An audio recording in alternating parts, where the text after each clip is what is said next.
एक समय की बात है, एक छोटी सी गांव था। उस गांव के पास था एक घना जंगल, जहां कोई भी जाने से डरता था।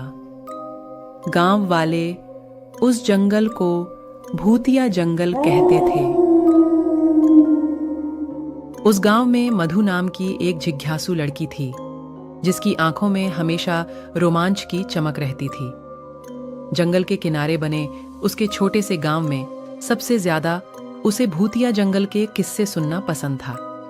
बूढ़े लोग बताते थे कि जंगल में पेड़ों की काली छाया में भूत रहते हैं, जो रात में रोते और हंसते हैं। उनकी कहानियों से मधु के रोंगटे खड़े हो जाते, लेकिन मन में एक अलग ही तरह का रोमांच भी भर जाता।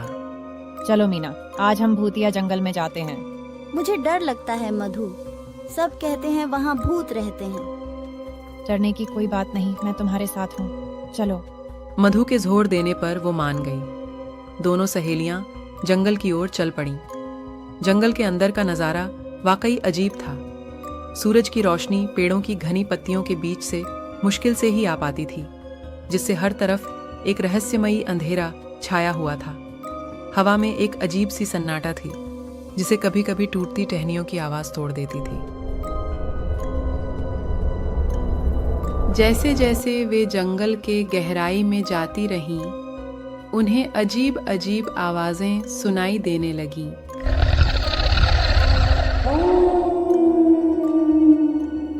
मधु, क्या तुमने वो आवाज सुनी? हाँ, शायद किसी जानवर की होगी, डरो मत। अचानक उनके सामने एक विशाल पेड़ आया, जिसकी टहनियां टेढ़ी मेढ़ी थीं और जमीन तक छू रही थीं। पेड़ के नीचे एक छोटा सा मंदिर बना हुआ था। मंदिर के बाहर एक बूढ़ा साधु बैठा हुआ ध्यान कर रहा था। वाह, ये पेड़ कितना विशाल है।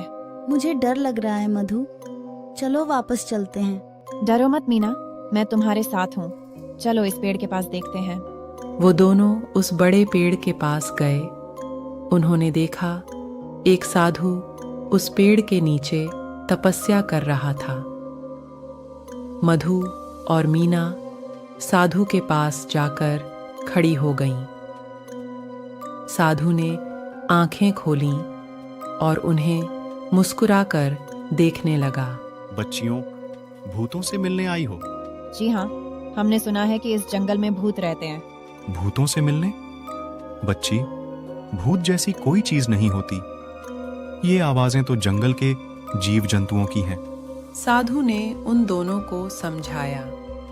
पेड़ से कराहने जैसी आवाज शायद किसी लंगूर की होगी और हंसने जैसी गूंज उल्लू की। साधु ने उन्हें बताया कि भूत जैसी कोई चीज नहीं होती, सिर्फ डर होता है। उसने उन्हें जंगल के पेड़ पौधों और जानवरों के बारे में बहुत कुछ बताया। धन्यवाद बाबा, आपने हमें बहुत कुछ सिखाया। जी हाँ, धन्यवाद बाबा। वापस गांव जाते हुए मधु और मीना को भूतिया जंगल पहले जैसा डरावना नहीं लगा।